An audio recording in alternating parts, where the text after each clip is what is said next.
You've entered Bookstorm with Kristen Civiletto and me, Chris Storm. This is a podcast devoted to best-selling books that matter, books that make a difference. We're diving down deep with beloved authors about their stories. We're exposing hot-button topics and heartfelt themes, the issues that affect each of us in our own lives, as siblings, parents, partners, friends, as human beings. We're braving new ideas, fresh thoughts, hard lessons, and important truths. Those kinds of things that stay with us long after we turn the last page and close the book. Welcome back to Bookstorm Podcast. We're so excited. It's the holiday season. We like to bring you a few special things during this time, and we have a very special author and book with us here today. We have Jenny Colgan. She's speaking with us all the way from Edinburgh, Scotland, where she lives in a genuine castle. How cool is that? Welcome, Jenny. Hello, thanks for having me. I should stress the castle is a little way out of Edinburgh. It's not actually the Edinburgh Castle. And Edinburgh Castle. Okay, we're so happy to have you. We're here to talk about a wonderful holiday book called Midnight at the Christmas Bookshop. Yes, it is everything that it sounds. But before we start asking Jenny some questions and diving down deep, let me tell you a little bit about her. She is a New York Times bestselling author of quite a few novels. She's known as the queen of holiday books with expertly written small town settings. Yes, loved them. Heartwarming friendships. Yes, and festive imagery. If you're in the mood for Christmas, you've got to read this book. She was born in Scotland. She's lived in London, the Netherlands, US, and France. Decided to settle in the wettest of places, but also one of the most beautiful places, I have to add. I just got to add this because it's real cute on your bio. She likes things like cake, far too much, wearing Converse trainers every day, so her feet are now just gigantic, big, flat pants. I doubt this is true. Baths only slightly cooler than the surface of the sun. Same. And very, very long books. And so do we. USA Today calls this book just sublime. Colgan infuses her latest book with humor, wit, suspense, and a perfectly cast love triangle. We loved it. Thanks for joining us here today. Oh, thank you. What a lovely introduction. It's very nice to be here. Well, as Chris mentioned, we're here to talk about this new book, Midnight at the Christmas Bookshop. And I give our listeners a little bit of the factual background just so they know what's going on as we talk about it, but I will not give away any spoilers. Now, in the story, we meet Carmen Hogan. She is the bookshop manager of a beautiful, quaint little bookshop in Edinburgh, Scotland. She is working very hard to keep the store afloat.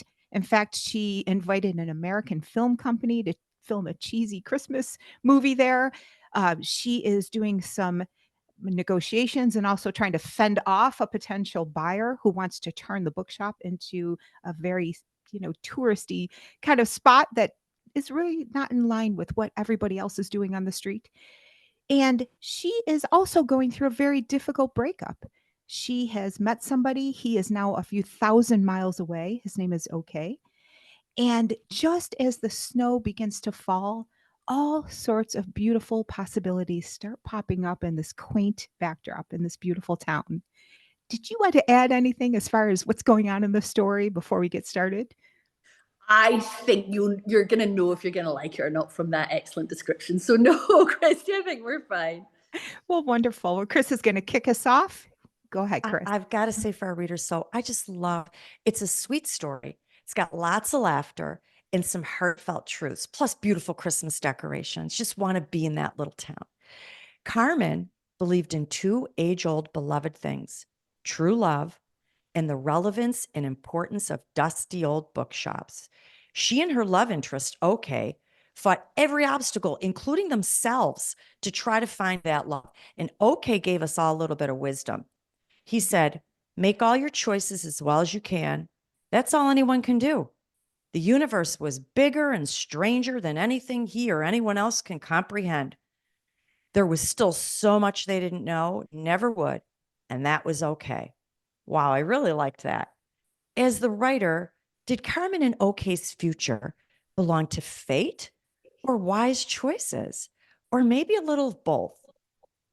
Do you know what? I am quite a strong disbeliever in fate. I have to be honest with you. I think people waiting around for something the universe is going to decide to happen to them is not a very useful way of getting on with things. Although it's a kind of nice thought, but I don't feel it's a true one. I think quite often my characters are shy or somehow find it difficult to get out and seize life with both hands. But I think, however difficult that feels, it's an important thing to do. Yes. I love that. I love that little relationship they had, the 2 steps forward, 1 step back. And I agree with you. Okay. So I'm not a believer in fate. I don't think Kristen is either. Right, Kristen? That's correct. Yeah. But there were a few things that occurred and that happen in our own lives that alter our pathway. So for these characters, we had a cave, discovery of a cave. There was an illness. There was a fire. In that regard, do we still have control of our lives? Do we still have choices, or are they limited? Yeah, I mean, it's very interesting just by the nature of our jobs is that stories are about putting shapes to life in a random universe. That's what stories are for. And that's why we get so upset when things don't have a happy ending. You know, we get really deeply upset because that is something very elemental about being human as we try and shape a narrative of our lives. And we quite like it to be tidy and we need hope. It doesn't necessarily mean that life is actually like that, you know, and so it is really interesting. I met my husband in unbelievably weird circumstances that would be very unbelievable if you wrote them down. And it looks like the universe pushed us together. But the fact is that much as I love him, I'm sure I could have gotten perfectly well with all sorts of other people, as could have he. You know, it's just so no. I think we kind of try and shape and narrate our own lives. And one of the reasons that I do like now more than ever, I find when days are getting, it feels. I don't know if the world is worse. It probably isn't, but I think we have so much news that it feels like it is. And I feel more than ever. It used to be that I would toy with a sad ending or a kind of a more ambiguous ending, and now I am not in that business anymore. I am in the business of happy endings. That is what I am here for, because everything else is just a little much. Oh, we're so happy that you believe in happy endings. Oh, I absolutely echo that, especially around the holiday season.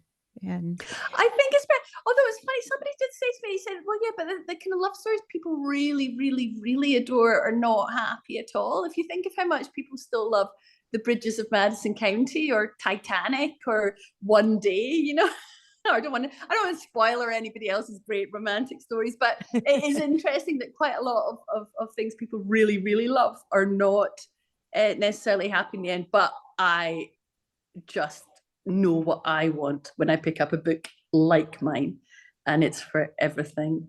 You know, I want to think that the good are rewarded. Justice will be done to people with good hearts. I think that's a very seasonal approach to life. I love that. Carmen had to do some very deep soul searching throughout this story. She was really struggling when she looked around with envy and jealousy. You know, her sister had these 4 kids and a wonderful husband and a beautiful home. One of her friends who he ran his store just as a hobby because he had so much money. In fact, when he had a charity fundraising dinner, he served pheasant. So she was looking around and seeing a lot of situations that were, you know, causing her to have these feelings, even people enjoying socializing on the street at night in this beautiful tourist town. And so I wanted to ask you, what were some of the things that she had to really start considering to change that mindset? Oh, I think comparison disease is terrible. You know, it's very difficult. And you know, you're constantly, particularly if you've got children, you're constantly trying not to compare your life, their life, some stupid Instagram life. And I write about sisters quite a lot. And I have, in fact, I was just doing my Christmas shopping this week. My immediate family is 6 adult males, all of whom are over 6 foot tall, and 1 girl. That's it. That's all that we are. Just men. There's only men in my life.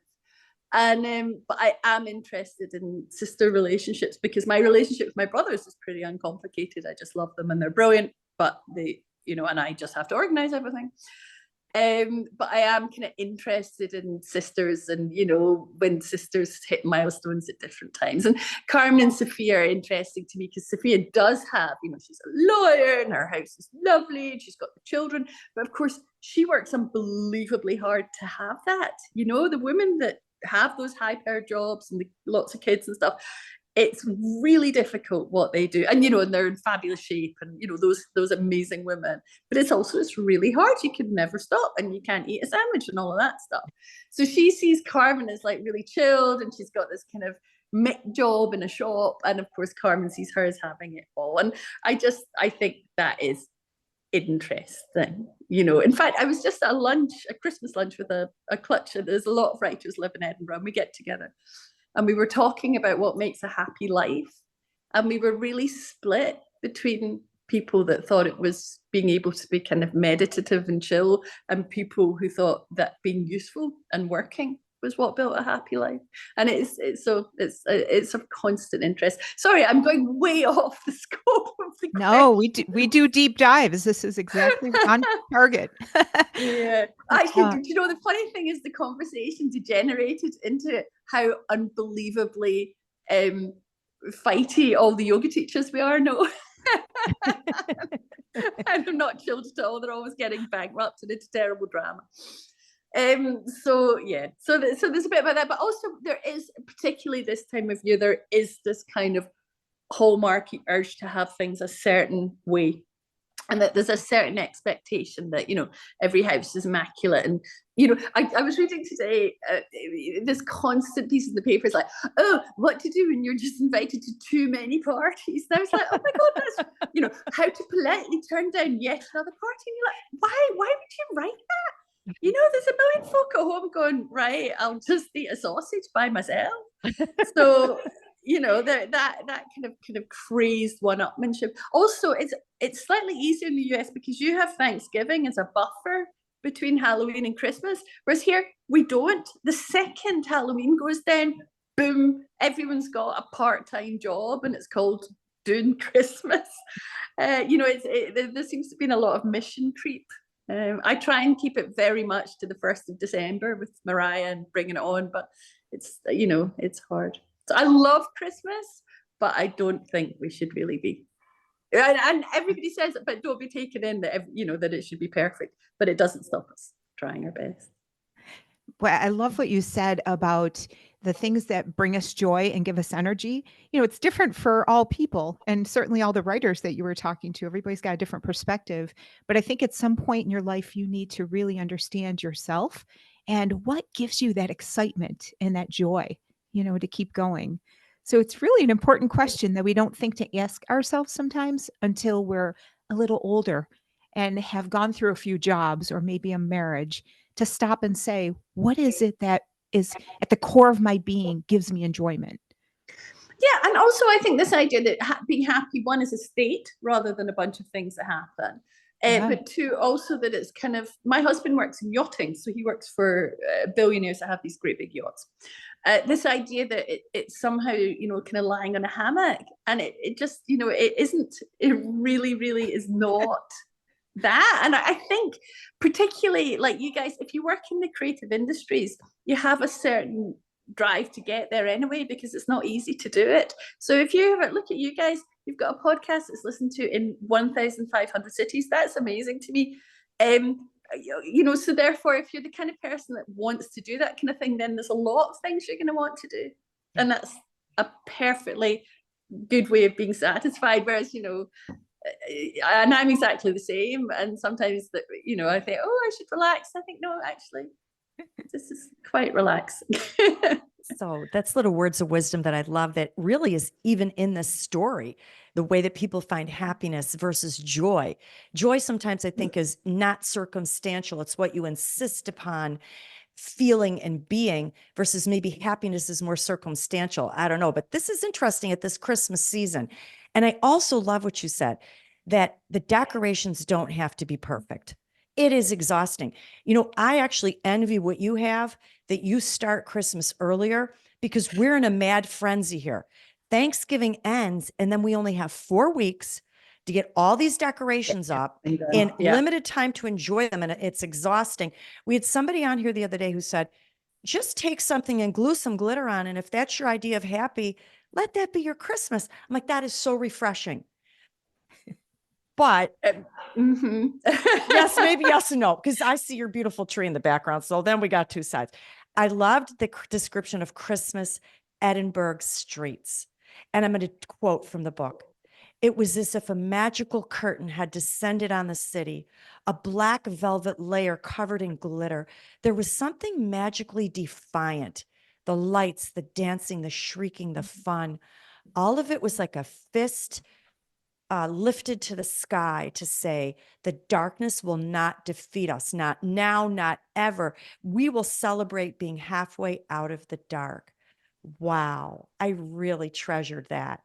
Can you expand upon that a little bit, this beautiful declaration? What is it about Christmas that makes it seem so wonderful, so miraculous, and touchable?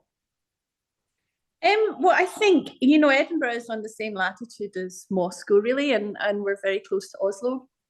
So we are very much in a kind of latitude far, far higher than most people live in the world.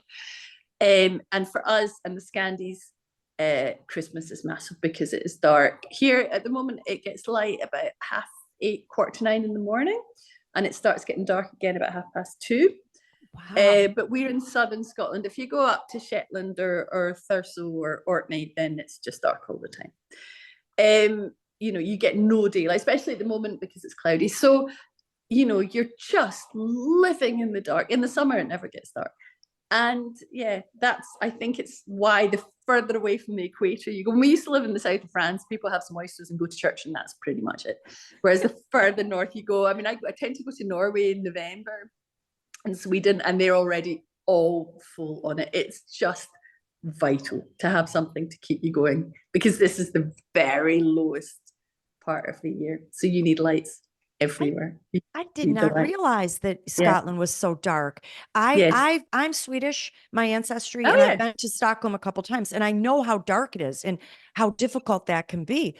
But I didn't know that. So isn't that a really wonderful thing? So start the Christmas lights early and bring some light and cheer and joy. And no wonder it's so big. I really love that. Thank you for sharing. Jenny, Chris had alluded to the idea of bookshops being important. And in your story, Crawford says that they spread enlightenment. People gain understanding by diving in to read about the lives and the choices of others. Now, Mr. McCready's bookshop, where Carmen worked, this was a very special place. People lost themselves in there. They were there to meet others, to socialize, maybe even a little flirting. One person was seeking warmth. And I wanted to ask you, it seemed to have something for everyone, but what made it so special? Well, I suppose, I mean, Edinburgh really was the home of the Enlightenment, really, the first kind of great steps, really, out of the dark into the age of science and reason. And Victoria Street, which is a real street where the bookshop is, originally was all bookshops. It's a little curving street. You can go look at it on Google Earth. It looks like that, a Diagon alley. And of course, Joe Rowling lives up the road.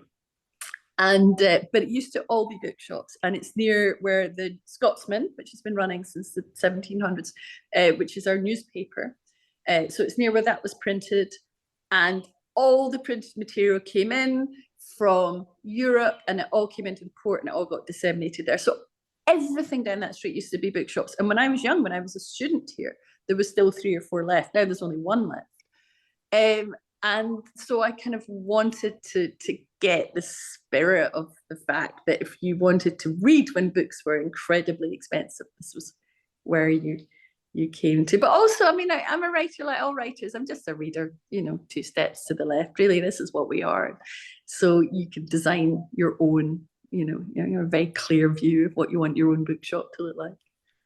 I love it. I did go and look at pictures after reading your story, and it was really cool because you are such a descriptive writer that I already felt like I knew what I was about to see.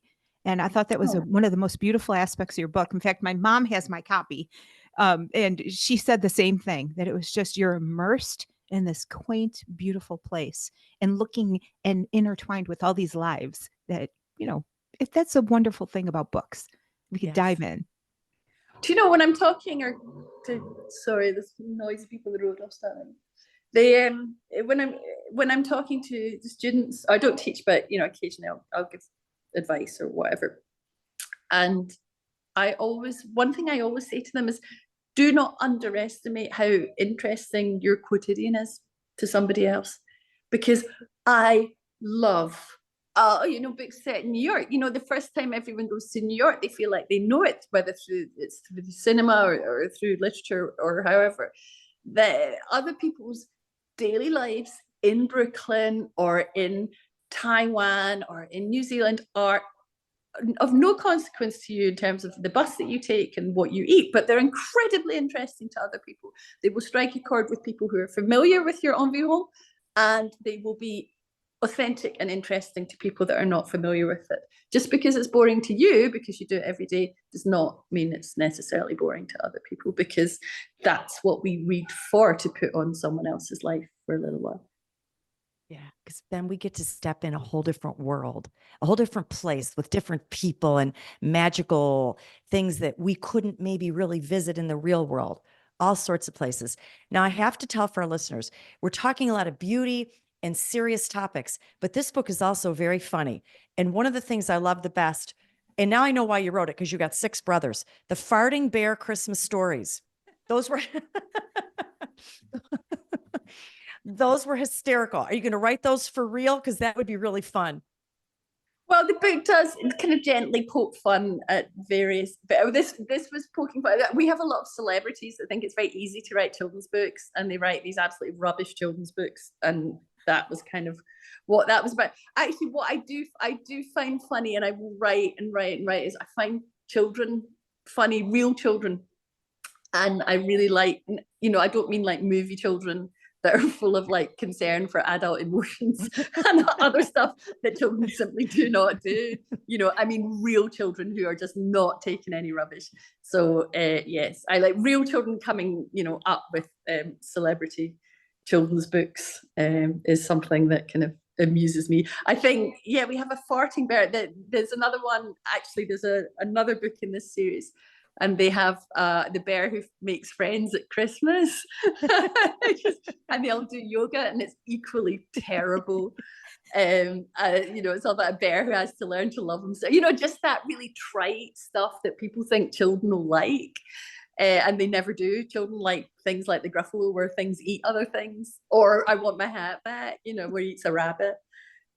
So yeah, there's some gentle fun poke to that, and also, with apologies, my dear friends, but the Americans keep coming over and making terrible films here. Yes. But the stupid things you can see, I hope my bitterness didn't seep through, but I'm like, Netflix, I'm right here. I live here. I'm right. Stop. Send just the hilarious, I can't even tell. There was a brilliant one last year with Brooke Shields called A Castle for Christmas. I saw that. Oh my God, I cannot even begin to tell you how funny it is. It's just, at one point, the kind of Laird, which is our Lord, he walks into a bar and he says, "Barman, a whiskey, please." And the barman gives him a whiskey, like he doesn't know what kind of whiskey he likes. It's all of it is extremely funny. So I did a bit of that, which is a bit of kind of fun poking, but also it's a bit of me going, just let me do it. I'll put Brooke Shields in it. That's fine. Just please have somebody Scottish involved in this production. That's wisdom. You can't go somewhere else and pretend like any place or even any culture. That is so true. But it's because really it's so weird. Beautiful. I know, so but beautiful. I mean, these days, I would not go to Mexico. I really like Mexico. I would not go to Mexico and write something set in Mexico and expect that to happen. But everyone comes to Scotland and makes these absolutely cheesy nightmares. That's so funny. Oh, Hallmark loves it. Everything Scotland. And so what are you going to give us a clue? What are you working on next? I've really enjoyed it, actually. It's It's about a kind of craft circle, kind of knitting circle, and of kind of 3 generations of women. See, I'm writing about women again, despite, again, not having any in my family. And the youngest daughter, Gertie, who's just grown up, raised by this village of women, is kind of trying to break free and make her own life. And of course, she's just lived with like a Greek chorus all her life. You know, when you get a bunch of women together, they've commented on every single thing she's ever done. She's always gone to school in kind of weird hand knitted uniform garments. And she's trying to break free. It's called, oh God, can you guess what it's called, right? If I don't tell you what it's called. It's called Close Knit. Oh, I love it. I love it. I don't tend to do my own titles. That it's somebody else does them, but yeah, I thought that was very nice. Oh, that's great. That's adorable. Okay, so our listeners, you've got to pick this book up by Jenny Colgan. It's really, really special. It's meaningful. It's Christmassy. Even if it's not in December, we always need a little Christmas. Midnight at the Christmas Bookshop. And then in the meantime, you can find her on her website, jennycolgan.com, Facebook, X, Instagram. And I see on your website that you have recipes. You share some recipes and things, like the best birthday cake ever looked interesting to me. We do recipes. And now with the knitting book, we're doing patterns. So go, Chris. It's wonderful. It's been so fun talking to you today. Thank you. Oh, thank you so much for having me, you guys. And have a lovely, of course, podcast listeners, have a lovely holiday season or summer season, spring or autumn season, whatever you're doing. You do the same, Jenny.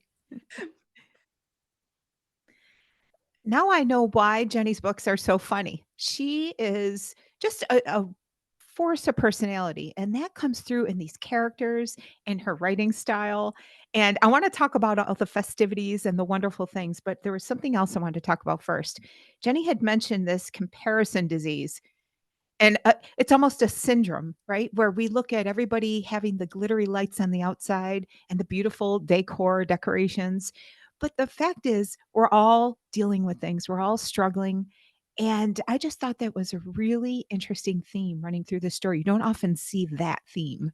Yeah, I love that she said that too. Like, how many Christmas parties have you been to? And who has the most Christmas trees and the best decorations? Yeah. And then she even mentioned it with her children and Instagram. Whose child is doing the best? And that is the curse of social media right there. The ability to forge this pretend existence and put it out there 24/7. But you know what, Kristen? It's like you said, as you get older, you get a little wiser and you realize, it doesn't matter. Christmas decorations don't bring happiness. And we know, like we talked about, happiness and joy, and where do we get it from? It's from way more substantial things than that. But however, I do have to say, all the lights and everything really are a lot of fun. Yeah, I absolutely agree. And let's talk about that. What do you think about this cozy bookshop? Didn't it make you want to go there? Just to go to the I bookshop? love an old bookshop. I mean, everywhere I go, New York City, my favorite spot, there's old bookshops. There's old bookshops in Ireland that are really cool. Trinity Library in Ireland has a huge library that reminds you of something from Harry Potter, and you just want to stand in there forever. I found an old bookshop in Athens once that was just phenomenal. There's something cool about it, and especially if the books are old. There's like a little history, especially for we book lovers across the world. You walk in a bookshop, you see rows and rows and stacks of books, and you know that those are voices. And you could almost think that all those voices are speaking, whispering simultaneously in all different keys and languages, little stories and truths. Sort of cool, magical. Yeah, How do I you agree. think so? Oh, I agree. I love bookstores. I love being surrounded by books. And it's for those reasons. It's a connection to our history. It's kind of a grounding in some respects. And it also shows you the things you're dealing with. It's not really something that nobody has dealt with before. And they have survived, many of them. And, you carry on. And it shows you can do that too. So true. Mhm. I loved everything about it. Listeners, I'm telling you, have a happy holiday. We're going to post this right before the Christmas day. Happy Hanukkah, happy holiday, happy Kwanzaa, and Merry Christmas. And do stay on the radar with Bookstorm, because I've got so many authors lined up here. I'm just going to tell you the name instead of the book because it's crazy what we got going here. Heather Gudenkoff, Christopher Reich, Susan Mallory, Liza Palmer, Matthew Blake, John Mars, CJ Ray, Abbott Collar, CJ Box, Darula McTiernan, Washbog Rice, Joyce Maynard, Emma Gray, Lisa Unger, AJ Hartley. Hope I didn't miss any. We're super excited. And thank you, listeners, for sharing our socials, for joining with us to talk to these authors about real life subjects, things that we all think about and worry about or really revel in. And I love that you are helping us grow, because we've got over 100 authors that we have already interviewed. You can go back on our website and listen to some of your favorites and your favorite books. You can find us on Spotify, on YouTube, and you can check us out on Facebook, on Instagram, on X.